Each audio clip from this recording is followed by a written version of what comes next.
Sinteyong telah merilis 22 nama yang akan bermain di babak kualifikasi Piala Dunia 2026 melawan Irak dan Filipina pada tanggal 6 dan 11 Juni mendatang. Namun nama Marten Pas belum masuk dalam skuad baru Timnas Indonesia karena proses izin Marten Pas belum juga rampung. Dan kemungkinan besar sejumlah pemain keturunan baru Indonesia seperti Marten Pas, Kelvin Verdonk, Kevin Dix, Jairo, dan Ole Romani disiapkan PSSI untuk memperkuat Indonesia di ronde ketiga nanti. Karena pada ronde ketiga, lawan Indonesia jelas akan semakin sulit dan tangguh. Sementara itu, melihat keseriusan PSSI menatap Piala Dunia 2026 dengan mendatangkan banyak pemain keturunan grade A, pada akhirnya juga mendapat banyak atensi dari media-media di luar negeri itu sendiri. Bahkan tak sedikit yang berasumsi kalau semua ini berjalan lancar, jangan kaget kalau ke depan Indonesia akan bisa rutin main di Piala Asia hingga Piala Dunia.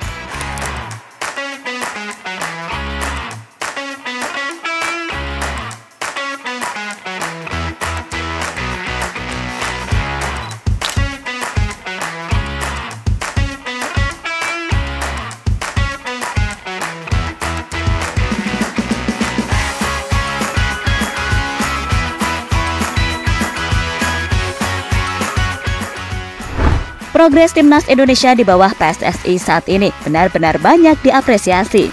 Meskipun masih ada pihak-pihak tertentu yang mungkin tidak setuju dengan kebijakan naturalisasi, namun faktanya kualitas pemain hasil dari pengembangan lokal masih stagnan. Maka tidaklah salah jika PSSI mencari pemain-pemain berdarah Indonesia yang bermain di luar negeri. Langkah ini diambil sambil secara bertahap memperbaiki sistem pembinaan dan meningkatkan kompetisi di dalam negeri, terutama jelang pertandingan leg kedua babak kualifikasi Piala Dunia 2026 melawan Irak dan Filipina. Jika saja Timnas Indonesia berhasil memenangkan satu pertandingan dari dua match tersebut, maka dapat dipastikan Timnas Indonesia akan mewakili negara ASEAN bermain ke ronde ketiga. Dan di ronde ketiga ini, jelas lawan-lawan yang akan dihadapi oleh Indonesia akan semakin sulit. Maka dari itu, PSSI melakukan manuver untuk mendapatkan sejumlah pemain keturunan baru dengan label grade A. Dan jika Indonesia lolos ke ronde ketiga, kami sudah mendapatkan gambaran skuad potensial untuk tim ini. Meskipun data yang kami miliki saat ini hanya mencakup informasi dasar, kami berencana untuk menyajikan analisis yang lebih mendalam pada pembahasan berikutnya, terutama untuk pemain-pemain yang mungkin belum begitu dikenal secara luas. Hal ini penting untuk memahami siapa saja yang bisa menjadi bintang-bintang masa depan Timnas Indonesia.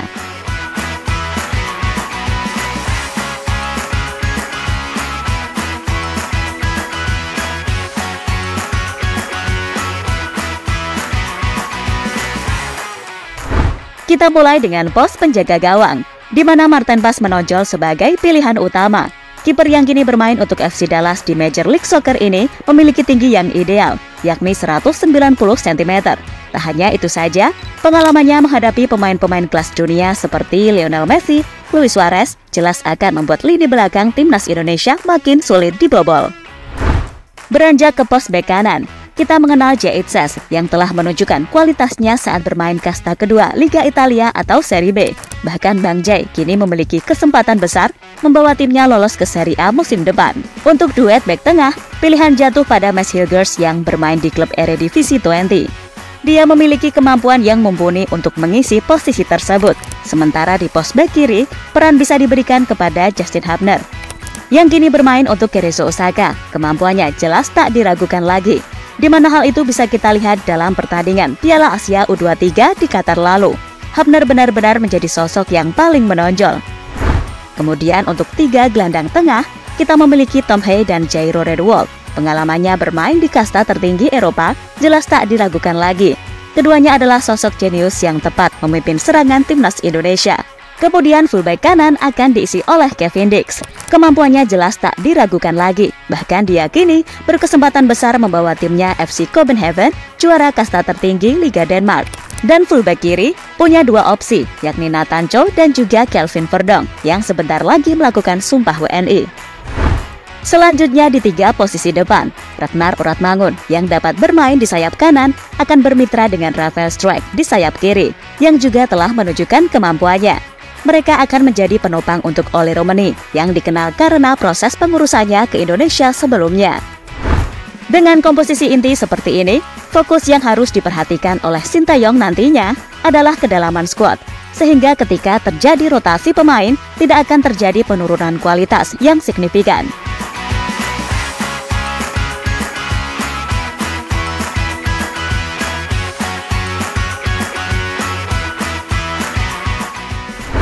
Dan jika melihat nama-nama tadi, seharusnya timnas Indonesia tak lagi kaget saat bertemu dengan tim-tim kuat Asia, macam Jepang, Australia, hingga Iran, karena mereka telah memiliki pemain yang cukup berkualitas untuk bersaing merebutkan tiket ke Piala Dunia 2026.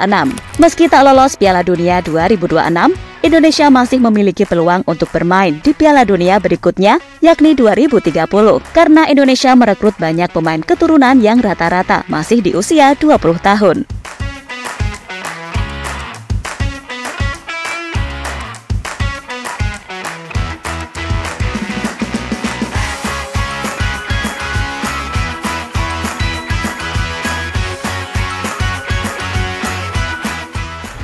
Ya, mengamati kemajuan yang telah dicapai, tidak mengherankan jika banyak media internasional yang memberikan pujian kepada PSSI, terutama saat upaya mereka dalam mencari bakat-bakat muda berdarah Indonesia yang tersebar di berbagai belahan dunia. Salah satu media yang memberikan apresiasi adalah Rising Ballers.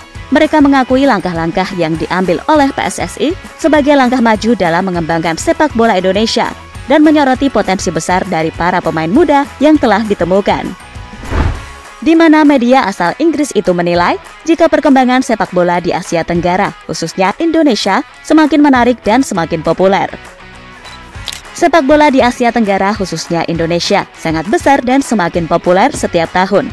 Jumlah talenta di luar sana benar-benar gila, dan Indonesia adalah salah satu negara paling menarik yang sedang bangkit, tulis media tersebut.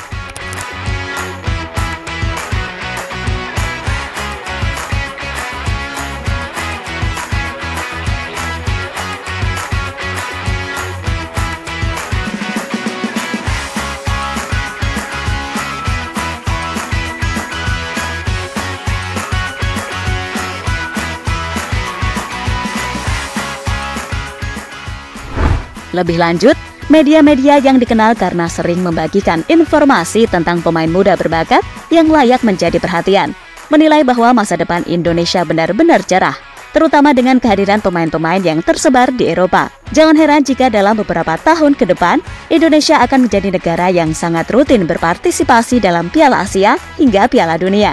Ini menandakan perubahan dalam peta kekuatan di level elit Asia. Namun tentu saja, semua ini membutuhkan waktu dan harus dilakukan dengan kesabaran serta ketelatenan yang baik.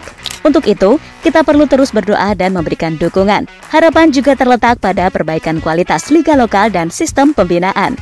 Dengan demikian, diharapkan akan terbentuk sebuah timnas yang terdiri dari pemain berkualitas dari dalam dan luar negeri. Apakah ini bisa terwujud? Tentu saja bisa, selama dikelola oleh orang-orang yang benar-benar kompeten dan memiliki niat untuk memajukan sepak bola Indonesia. Semua ini merupakan perjalanan yang panjang, namun sangat mungkin dicapai dengan upaya yang konsisten dan tekad yang kuat.